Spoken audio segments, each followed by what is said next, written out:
presión baja, lluvias para los próximos días. Cuando los meteorólogos anuncian esto, suelen tener razón contra lo que dicen ciertos rumores. Saben que una baja presión atmosférica significa formación de nubes en las capas de aire superiores. Esas nubes provocan la lluvia. Todo esto puede leerse en el barómetro.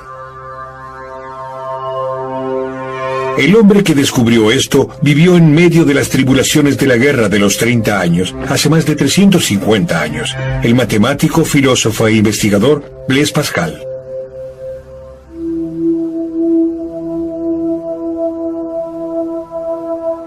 Pascal nace el 19 de junio del año 1623 en Clermont-Ferrand, en Auvergne.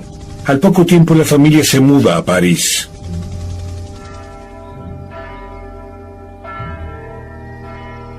Su padre, Étienne Pascal, se ocupa de la educación de sus hijos.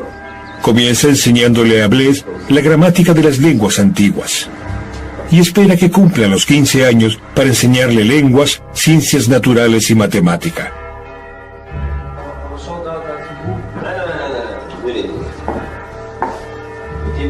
Para evitar que se anticipe en su plan de estudios, retira de la casa todos los libros de matemática.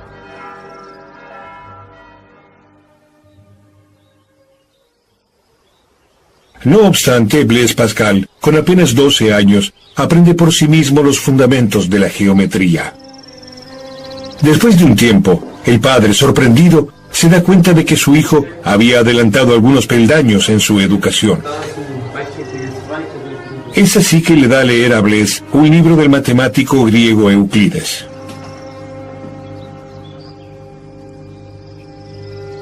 Pascal demuestra ser un niño prodigio.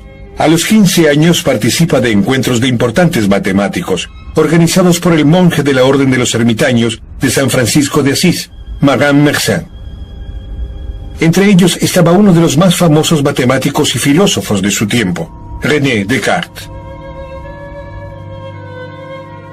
Descartes lee un escrito de Pascal sobre las cónicas y pide conocer cuanto antes a su autor. Al comienzo, Descartes no puede creer que se trate de un joven.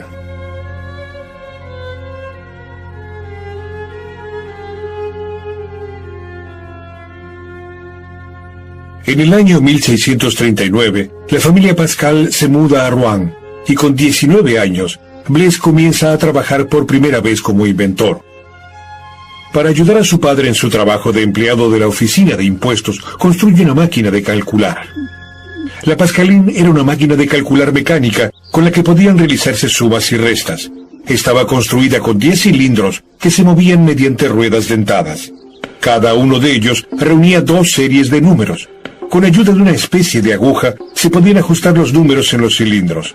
Por lo tanto, si se quería calcular 5 más 7, se ajustaba 5 y se seguía girando 7 posiciones. Si el cilindro seguía rodando hasta el 9, una pieza en forma de U tomaba el cilindro de decenas adyacente y lo giraba a una posición. Ahora solo restaba leer el resultado. 12.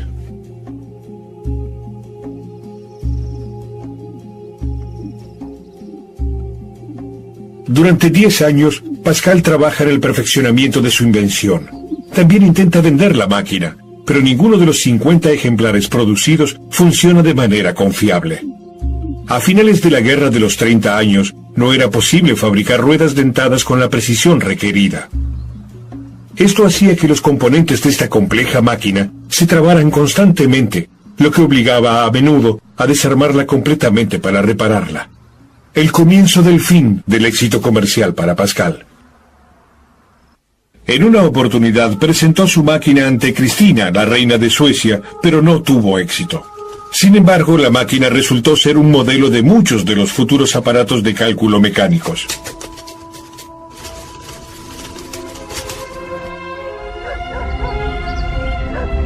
En el año 1646, y con 23 años de edad, Blaise Pascal y sus hermanas profundizan su fe religiosa. Se unen a los jansenistas, un movimiento católico de la Contrarreforma.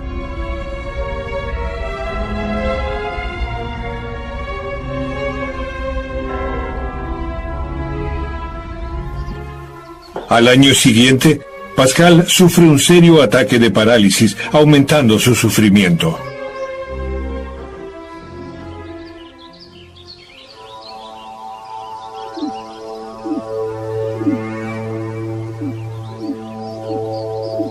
Pese a todo, su espíritu investigador permanece intacto, y surge un tema que lo atrae en especial: la presión atmosférica. Un invento del italiano Torricelli, el barómetro, lo ha maravillado. Para profundizar su conocimiento, con ayuda de su padre, reconstruye el instrumento para medir presión. Pascal llena completamente con mercurio un tubo de vidrio de 1 metro de altura, que tiene un extremo abierto. Sumerge la parte abierta en un recipiente con mercurio y observa que el metal líquido fluye fuera del tubo, pero solo en parte. La mayor porción de mercurio permanece dentro. El nivel disminuye hasta llegar a aproximadamente 76 centímetros. Hay algo que impide que el tubo de vidrio se vacíe por completo.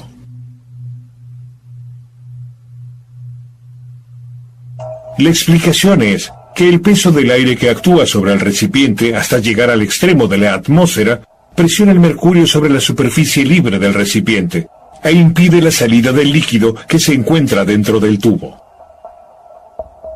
Sin importar cuáles sean las dimensiones del tubo, el mercurio disminuye siempre hasta una altura de 76 centímetros. La causa está en las propiedades de la presión.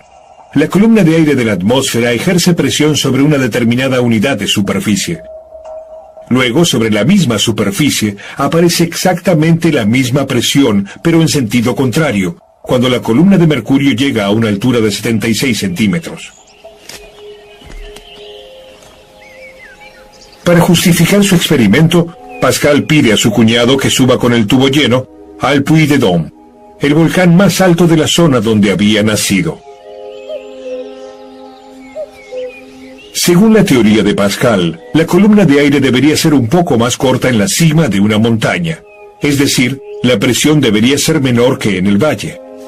La columna de mercurio, por lo tanto, debe disminuir, ya que hay menos aire presionando sobre el recipiente con mercurio.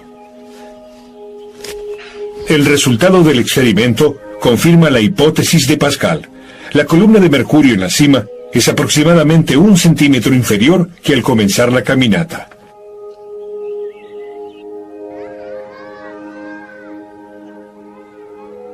Pascal se da cuenta de que, con ayuda de un barómetro, puede medirse la diferencia de altura entre dos lugares.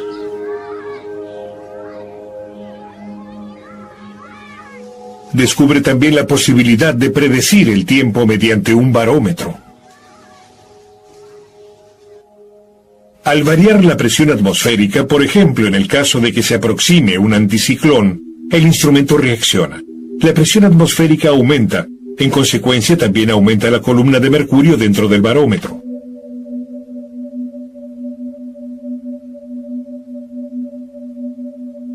Si la columna de mercurio vuelve a disminuir, el observador sabe que se aproxima a él un ciclón. De esta manera, puede pronosticar mal tiempo.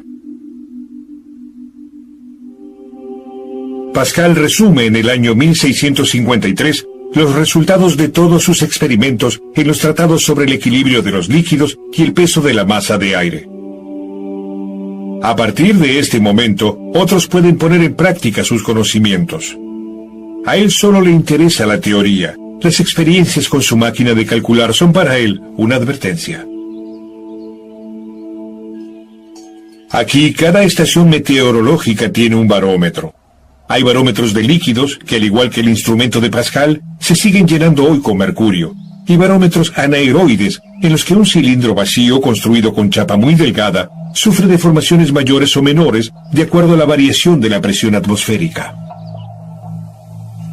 Hoy día también en la aviación se aplican las teorías de Pascal. Los altímetros de los aviones son en realidad barómetros. Miden la presión atmosférica, la convierten en valores de altura y los muestran.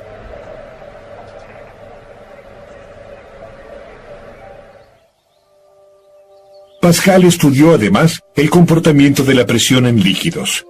Descubre el principio de los vasos comunicantes, que muestra el comportamiento de los líquidos que llegan a la misma altura si se encuentran en recipientes conectados entre sí.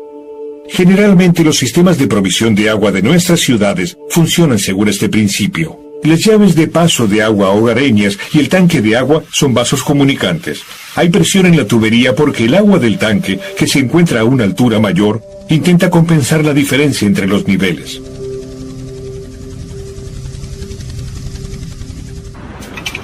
Los elevadores hidráulicos trabajan según el principio descubierto por Pascal. Los líquidos no se comprimen por acción de la presión, sino que más bien la transmiten.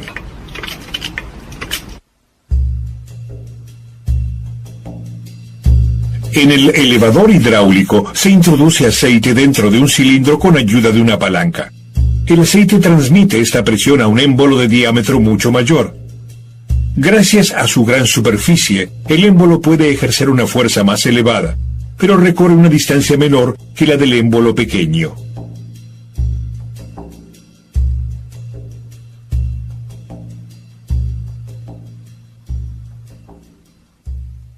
Sin embargo, si se bombea lo suficiente en el cilindro más pequeño, el efecto es notorio. Un automóvil de más de 1 tonelada puede ser elevado con la sola acción de la fuerza de los músculos sobre una palanca. Este es el principio rector de la hidráulica.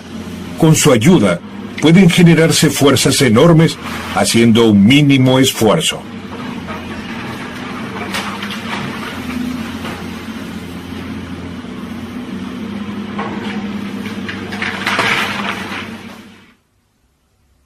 Luego de la publicación de sus tratados sobre la presión atmosférica y de las teorías sobre la presión en líquidos, Pascal visita asiduamente el convento de Port-Royal de París. Aparentemente se somete al tormento de un silicio ceñido e indaga sobre el papel del hombre en el universo. En el convento se transforma en filósofo de la religión. Pascal cree que la fe es superior a la razón. Al fin de cuentas, la fe descubre cosas que, según Pascal, le están vedadas a la razón. En el año 1662, Blaise Pascal fallece a la edad de tan solo 39 años. Hoy se recuerda a Pascal más como científico que como filósofo.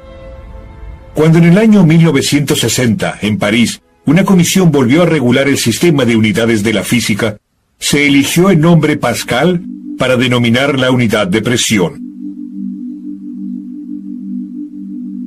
Meteorólogos de todo el mundo emplean esta unidad para medir la presión atmosférica. El aire ejerce sobre la Tierra una fuerza de 101.300 newtons por metro cuadrado, lo que corresponde a una presión de 101.300 pascales. Pero para simplificar su uso, se divide esta cifra por 100 y la unidad de medida pasa a llamarse hectopascal. Es decir, que la presión atmosférica en condiciones normales es de 1013 hectopascales. Podemos darnos una idea de la dependencia del hombre respecto de la presión atmosférica al observar el vuelo a gran altura de los aviones de pasajeros. Allí la presión atmosférica es mucho menor que sobre la superficie terrestre, demasiado baja para los pasajeros. Los jets tienen por esa razón cabinas especialmente construidas para poder mantener artificialmente a bordo una presión de aire igual a la de la superficie terrestre.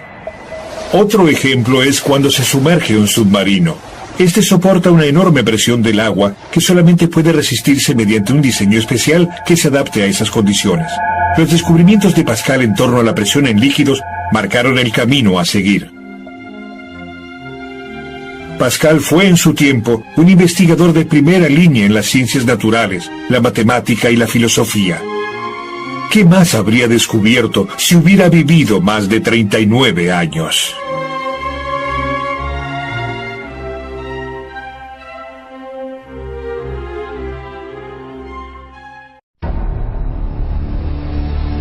Esta es la aventura de un libro que podría haber cambiado el rumbo de la historia. Perdido durante más de 1000 años, contiene una visión única del mundo y fue escrito por uno de los más grandes hombres de la historia. Un genio matemático cuyas ideas se adelantaron en siglos a su propio tiempo. Su nombre: Arquímedes.